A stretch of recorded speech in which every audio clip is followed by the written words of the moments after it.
இந்த நோன்பு காலத்தில் ரசூல் ஸல்லல்லாஹு அலைஹி வஸல்லம் அவர்கள் வேகமாக வீசுகிற காற்றை விட வேகமாக தர்மம் செய்யக்கூடியவர்களாக இருந்தார்கள். இது ஒரு உவமானம்.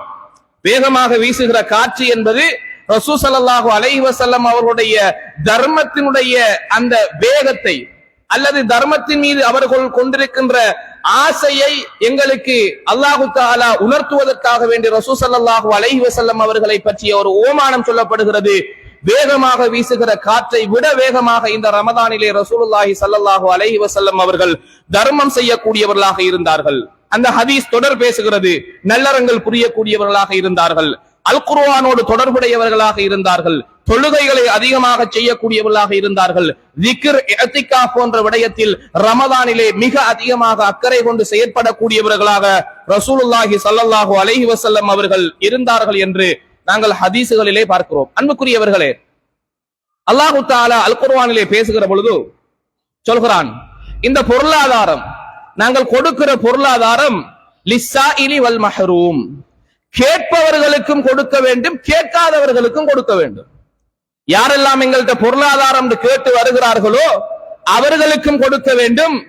யாரு வெக்கத்துல கேட்காம அமைதியாக தந்த பாட்டுல தன்னுடைய வாழ்க்கையை அமைத்துக் கொள்கின்றார்களோ அவர்களுக்கும் நாங்கள் தேடி கொடுக்க வேண்டும் என்று இஸ்லாமிய மார்க்கம் மிக தெளிவாக எங்களுக்கு சொல்லி தந்திருக்கிறது.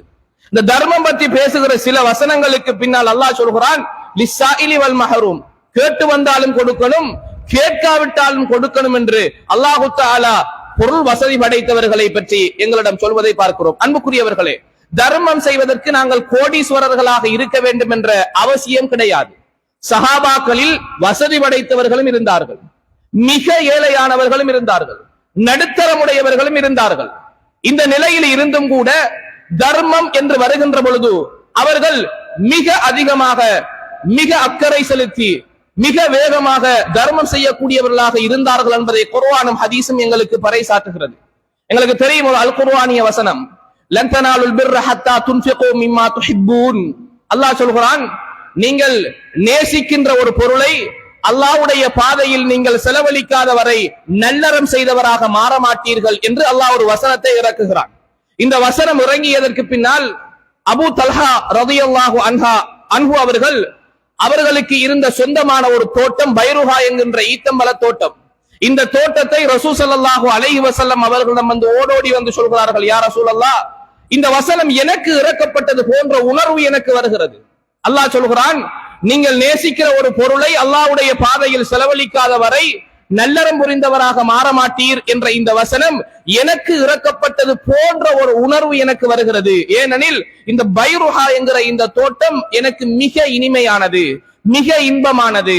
அந்த இடத்தில் ரசூல் ஸல்லல்லாஹு அலைஹி வஸல்லம் அவர்கள் கூட ஆறுதல் அடைய வேண்டும் என்ற உணர்வு வருகின்ற பொழுது சில பொழுதுகளில் பைருஹா தோட்டத்திற்கு செல்வார்கள். அப்படிப்பட்ட ஒரு தோட்டத்தை அபூ தல்ஹா ரலியல்லாஹு அன்ஹு அவர்கள் சொல்கிறார்கள், யா ரசூலல்லாஹ், அல்லாஹ்வுடைய பாதையில் இதை நான் தர்மம் செய்து விடுகிறேன் என்று